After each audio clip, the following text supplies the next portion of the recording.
Salut tout le monde, bienvenue dans mon garage. Aujourd'hui, un petit tutoriel sur les leurres qu'on va utiliser, les techniques un peu aussi pour les ashigans, les basses. Par ici, on a deux sortes d'ashigans. On a les ashigans à petite bouche et les ashigans à grande bouche.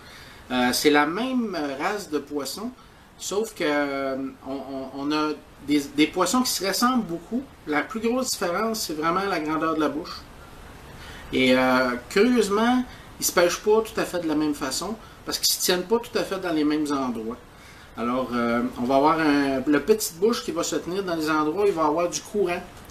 Dans les lacs, qui va se tenir un peu dans des endroits différents aussi.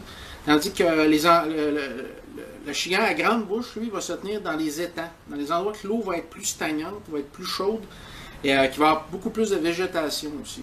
Tandis que le chigan petite bouche, souvent, va se tenir dans les endroits rocheux, un peu comme le doré, là, mais dans 3-4 degrés de température plus bas que le chigan à grande bouche. Alors, on va regarder ça sur un autre angle. On y va pour ce qui est des leurres dures pour l'achigan.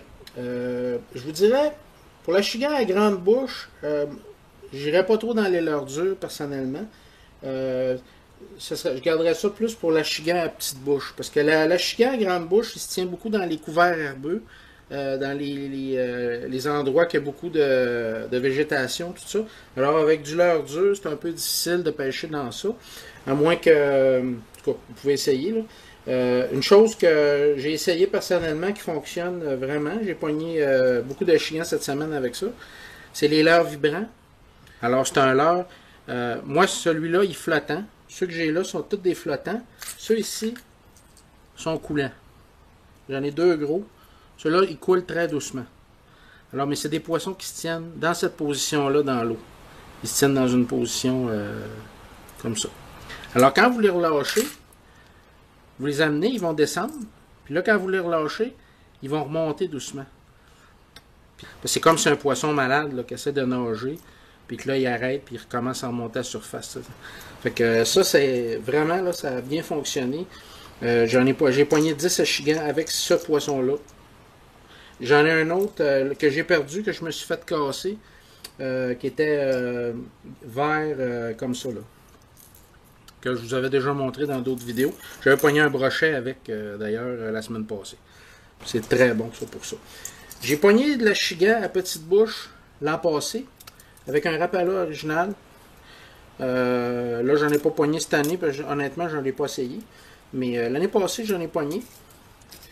Et aujourd'hui, je suis allé sur la rivière, mais il faisait 33 degrés Celsius, plein soleil. Alors, j'ai pêché, j'ai essayé avec ce leurre-là ici, qui est un leurre flottant. Puis lui, j'ai eu des attaques dessus aujourd'hui.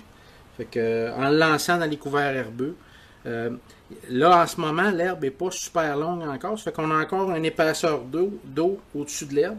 Fait qu'on est capable encore de pêcher avec ce genre de poisson-là. Si vous allez aux petites bouches, jusqu'à c'est rocheux, souvent sur une ligne de courant où il va y avoir une cassure de roche, là, une ligne de roche sur le bord du Nil ou quelque chose, puis là vous voyez une ligne à un petit rapide là, sur le côté des roches. Souvent, juste en bas de ça, ils vont se tenir là, les achigans. Ou sur une plage qui est une plage avec de la roche, ils vont se tenir là, les achigans souvent. Les achigans à petite bouche. Alors des fois, vous allez être capable d'aller gratter le bord des roches avec ça. Ça, c'est un poisson qui est fait exprès pour aller dans le fond. Alors, il va descendre au fond assez rapidement parce qu'il y a une longue palette qui est parallèle au corps. Alors, plus la palette est parallèle au corps, plus le poisson va avoir tendance à... Il va se tenir comme ça. Il va descendre dans le fond quand vous tirez. Puis, il va gratter le fond. Fait que c'est une bonne manière. Ça soulève des sédiments dans le fond. Puis ça va attirer le poisson souvent. Puis si vous restez accroché sur une roche ou quelque chose, faites seulement relâcher la tension. Puis il va se redécrocher en flottant lui-même. Là, vous pouvez le ramener un peu plus loin. Fait que ça, c'est des... On va en reparler de ces poissons-là. Plus pour la pêche à la perche chaude. Là, souvent, la perche, souvent, elle se tient plus en profondeur ou le doré. Ça, c'est des bons poissons pour ça. Mais ça peut marcher aussi pour l'achigan à petite bouche. Alors, pour ce qui est des leurres dures, c'est ça. Si vous pêchez l'achigan grande bouche, ben là, on tombe un peu dans des leurres qui ressemblent à des leurres à brochet. Parce que c'est deux poissons qui vont, le grande bouche qui va se tenir un peu dans les mêmes endroits que le brochet. Alors, ça, c'est la petite grenouille là, que je vous ai déjà montré. Pour l'achigan grande bouche, dans le fond, des leurres qu'on peut pêcher dans les herbiers, ben, l'achigan grande bouche va se tenir plus dans les herbiers. Alors, c'est un leurre qu'on va pouvoir utiliser aussi.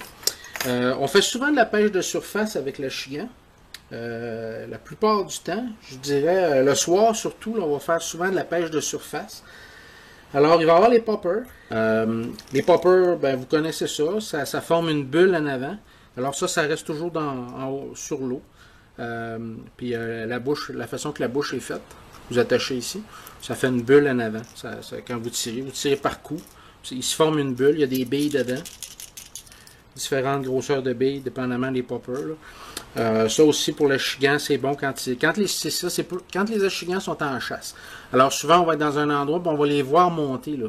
Comme cette semaine, là, il y avait beaucoup de libellules. Alors, dès qu'une libellule allait proche de l'eau, sautait sur l'eau, ou tombait à l'eau, ben, tout de suite, il y avait un achigan qui montait et qui a mangé. C'était vraiment impressionnant à voir. Fait que j'aurais pu pêcher avec des poppers à ce moment-là. J'en ai eu des attaques sur popper avec ce popper-là le premier soir. C'est la seule attaque que j'ai eue, c'est sur ce popper-là, mais c'était des tout petits achigans. Fait que les poppers, ça c'est une autre chose qui est bonne aussi pour les achigans.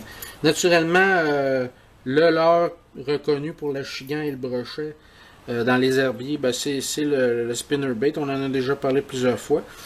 Souvent, l'achigan va attaquer le spinnerbait pendant qu'il coule.